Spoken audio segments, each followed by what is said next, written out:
Qu'est-ce que tu veux pour 2022? Même si ce sont des choses minimes, on n'a pas besoin de voir des grandes choses pour que ce soit des réussites. Au final, la réussite, c'est très subjectif. J'ai pas réussi à perdre du poids, je veux perdre du poids. Et chaque année, tu dis que tu vas perdre du poids, mais qu'au final, tu n'en perds pas. C'est un cercle vicieux.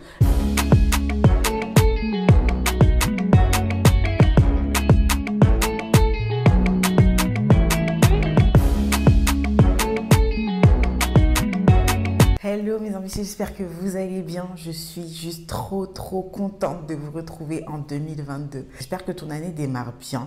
J'espère que tu es prête à tout péter pour 2022. Mais évidemment, avant de démarrer une année, moi j'aimerais que toi tu puisses prendre le temps quand même, quelques minutes, quelques heures, prendre du temps pour que toi tu puisses faire un bilan déjà de ton année précédente, faire un point sur tout ça et voir qu'est-ce que tu veux pour 2022. Parce que tu ne peux pas poser des objectifs, des résolutions, etc. si tu ne sais même pas ce que tu dois améliorer concernant l'année précédente. Je sais qu'il y en a plein qui font leur bilan en décembre, en novembre. Moi, dès novembre, je pense bilan. Décembre, le bilan est posé. Mais il y en a beaucoup d'autres qui le font en janvier. Voilà pourquoi la vidéo arrive maintenant. Et il est temps pour toi de faire ton bilan. Pour faire le bilan, je vais t'aider et je vais te donner une petite trame qui va énormément t'aider et ça va te permettre d'aller étape par étape et de ne pas t'éparpiller ou de ne pas oublier des choses quand tu vas faire ton bilan. Donc, je vais te poser quelques questions. Ces questions-là, c'est des questions qui sont importantes quand tu fais un bilan. Et le bilan que je te propose de faire, c'est un bilan annuel. Mais n'hésite pas à réduire les choses pour le faire de manière mensuelle ou de manière trimestrielle ou semestrielle. Voici 6 questions à te poser pour faire ton bilan de l'année 2021 et bien attaquer, bien entamer l'année 2022. C'est parti, on y va. Première question, et la meilleure question avant toute chose, c'est quelles sont tes réussites? Toi, qu'est-ce que tu as réussi à faire durant l'année 2021? Qu'est-ce que tu as pu faire durant toute cette année? Qu'est-ce que tu as pu accomplir? De manière personnelle, dans un premier temps, prends le temps de noter tout ce que tu as fait personnellement. Quelles ont été tes réussites? Est-ce que tu as eu plus confiance en toi? Est-ce que tu as réussi à atteindre certains objectifs personnels, à prendre soin de toi, etc. Note ces objectifs personnels. Pense aussi ensuite au côté professionnel. Qu'est-ce que tu as réussi à faire de manière professionnelle dans ta vie professionnelle? Est-ce que tu as réussi à créer ton entreprise? Est-ce que tu as suivi une formation comme nos propulsés, elles peuvent le mettre ça dans leur réussite professionnelle, c'est qu'elles sont allées au bout des 10 semaines du parcours Propulse. Enfin voilà, toutes ces choses-là, note-les. Est-ce que tu as une promotion? Est-ce que tu as eu un nouveau poste? Est-ce que tu as eu des nouvelles responsabilités? Est-ce que tu as trouvé ta voie professionnelle? Est-ce que tu as choisi de faire une reconversion pro? Toutes ces questions-là qui te sont passées par la tête durant 2021 et que tu as réussi au final à y répondre, pose ces réussites-là. Idem en termes de relationnel, couple, amis, famille, qu'est-ce qui s'est passé, quelles ont été les réussites au niveau des enfants, au niveau de la famille, qu'est-ce qui s'est passé, est-ce que vous avez posé des objectifs que tu voulais faire avec les enfants, tout ça, etc. Pose-moi toutes tes réussites. N'oublie pas non plus le domaine de la santé qui est très important, santé, voyage, tout ça. Liste-moi toutes tes réussites et prends le temps de savourer ça et de te dire « Ah oui, j'ai fait tout ça en 2021 ». Même si ce sont des choses minimes, on n'a pas besoin de voir des grandes choses pour que ce soit des réussites. Au final, la réussite, évidemment, c'est ta réussite à toi. C'est très subjectif. Tu n'as pas besoin d'exposer ou d'avoir fait un chiffre d'affaires à 6 chiffres. Non. Si tu as réussi à faire un chiffre d'affaires à 4 chiffres ou à 3 chiffres, si tu as réussi à avoir 2 premiers clients, etc., et que ça fait partie de tes réussites, faites-les, ce sont tes succès à toi. Quand ça c'est fait, quand tu as pris le temps de savourer, de bien savourer ces réussites, on passe à la partie un petit peu dure, un petit peu embêtante. Ce sont les échecs. Deuxième question, quels sont tes échecs? Quelles sont les choses que tu n'as pas réussi à atteindre mais que tu t'étais fixé pour 2021? Ces choses que tu n'as pas pu accomplir. Et pareil, on reprend tous les mêmes domaines. Côté perso, pour celles qui n'ont toujours pas confiance en elles, c'est peut-être un échec, il faut le noter. Ok, c'est pas grave, on va voir comment améliorer ça.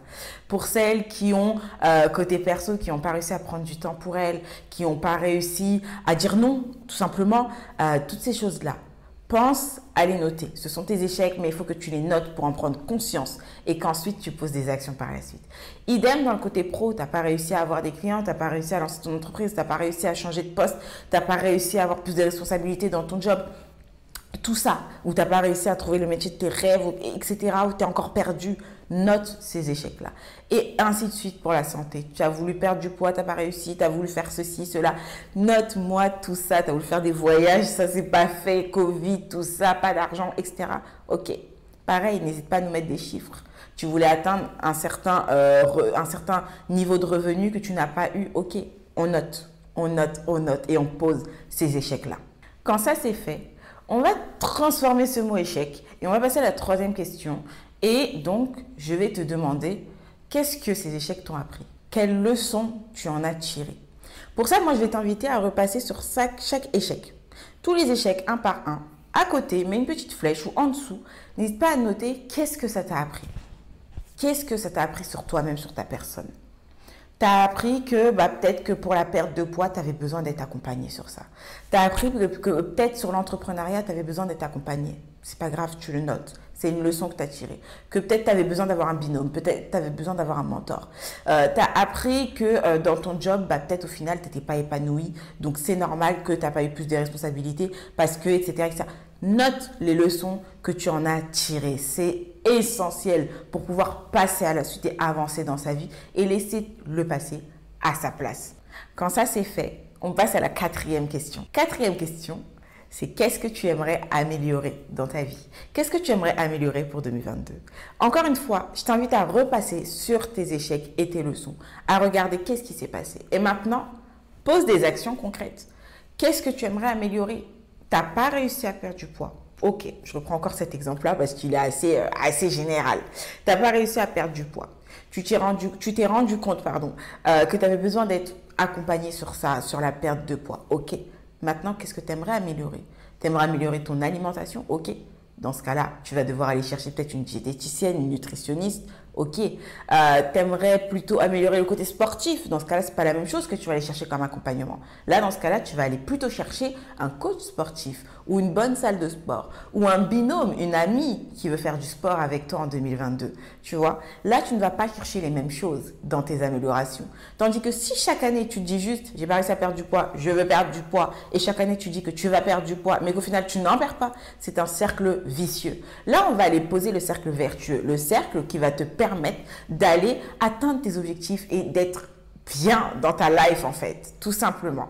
Donc, pose-nous tout ce que tu aimerais améliorer dans ta vie pour l'année 2022. Quand ça c'est fait, on passe à la cinquième question. Cinquième question qui rejoint un petit peu la quatrième question. Quelles actions sont réalisables? Et là, il faut des actions précises, des actions très précises. Je reviens sur l'exemple de la perte du poids. Qu'est-ce que tu peux faire précisément? Tu sais qu'est-ce que tu aimerais améliorer. Tu sais que tu aimerais te faire accompagner parce que ça a été un échec. Tu sais que tu aimerais te faire accompagner plutôt du côté nourriture, d'accord? Le côté nutrition, etc. Diététicienne et tout. Donc, tu sais que c'est plutôt cet aspect que tu aimerais améliorer dans ta vie. Tu aimerais manger mieux. Ok, très bien. Quelles actions tu peux faire maintenant? L'action concrète, c'est prendre rendez-vous avec une diététicienne. Ok. Là, c'est une action concrète. Et là, tu sais ce que tu vas devoir faire en 2022. Et ça, je vais te demander de le faire pour chacun de tes échecs et chaque chose que tu veux améliorer, en fait, d'aller poser des actions à côté. Des actions qui vont te permettre d'atteindre les objectifs que tu t'es fixés et la vie de rêve que tu as envie d'atteindre tout simplement. Deuxième exemple, tu as voulu créer une entreprise, tu n'as pas réussi à créer ton entreprise et à avoir tes premiers clients, ça n'a pas fonctionné. Ok. Quelle leçon tu en tires? C'est que tu as besoin d'être accompagné, que tu as besoin d'être formé, d'être suivi. Ok, très bien. Qu'est-ce que tu aimerais améliorer dans ta vie par rapport à ça? Tu as envie d'avoir des revenus qui te sont propres, tes revenus à toi. Tu as envie d'entreprendre, de créer ton entreprise et de ne dépendre de personne d'autre. Ok, d'accord. Maintenant, quelles sont les actions que tu vas devoir poser? Sur ça, encore une fois, les actions que tu peux poser, c'est d'aller prendre rendez-vous pour une formation en fait. Ça peut être le parcours Propulse de Salon HK, qui est mon entreprise, et ça peut être d'autres formations liées à l'entrepreneuriat. Ça peut être un accompagnement, ça peut être trouver le mentor adéquat. Voilà, ça peut être énormément de choses. Mais dans ce cas-là, il faut que tu poses des actions précises pour que toi, chaque jour de 2022, tu puisses agir pour atteindre tes objectifs. Dernière question, et là, c'est la question tant attendue. Quels sont tes objectifs pour 2022? Parce que les résolutions, c'est bien beau, etc. Mais ça y est, le 2 janvier, il n'y a plus de résolution, il n'y a plus rien. Ou le 5 janvier, allez, il n'y a plus rien en fait. Là, l'idée, c'est de poser des objectifs pour toute l'année 2022. Il y a un exercice que j'aime beaucoup faire, c'est l'exercice du plan d'action. Mais là, on n'aura pas le temps de le voir dans cette vidéo. Donc là, je vais d'abord t'inviter à poser tes objectifs. Et pour tes objectifs, tu vas faire comme à la première question, tu vas repasser sur tous les plans de ta vie. Personnel, professionnel, familial, couple, amis, voyage, santé. Tout ça, tu vas lister et tu vas poser des objectifs dans ces différentes catégories. Qu'est-ce que tu aimerais atteindre pour 2022? Je t'invite aussi à aller lire l'article « Poser des objectifs SMART », comment définir des objectifs SMART pour t'aider à mieux poser tes objectifs pour 2022. Et puis sinon, on se retrouve dans une prochaine vidéo pour que tu en saches plus. Normalement, là, tu es prête et tu as un bilan qui est carré. Maintenant, on va voir comment avec ce bilan, tu vas pouvoir bien passer à l'action en 2022, comment tu vas faire pour t'y tenir surtout et être rigoureuse, disciplinée et ambitieuse en 2022. C'était Awa, alias Maman Ambitieuse. Je te retrouve dans une prochaine vidéo et je te fais plein de bisous. Je te souhaite une très bonne année.